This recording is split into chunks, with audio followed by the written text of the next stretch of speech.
大家好，我是田园，今天给大家分享一个家庭版炸油条的做法。首先我们准备260克的温水，然后再打入1颗60克的鸡蛋，接着我们先加入5克酵母粉，然后再加入5克盐，2克食用小苏打，最后我们再加入3克白糖，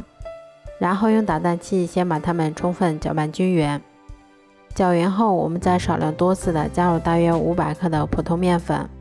然后用筷子先把它们搅拌成这种大面絮，最后我们再下手把它揣成像这种偏软一些的光滑面团。面团揣好后，我们先把它整理成长条，然后再给它盖上保鲜膜，让它先醒面1个小时左右。醒好的面团不要揉，直接给它轻轻的按扁一些，然后再用刀把它切成大小均匀的小剂子。我们把2个小剂子先给它叠在一起，然后用筷子在中间给它轻轻的按压一下，这样我们的生胚就做好啦。都做好后，我们在锅中多烧一些食用油，然后再依次下入我们做好的生胚，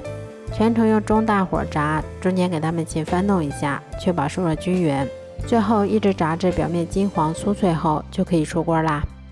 这样做出的炸油条吃起来外脆里软，不油腻，味道比外面买的还要好。如果喜欢的话就试试吧。喜欢我的视频就关注我吧，谢谢您的支持。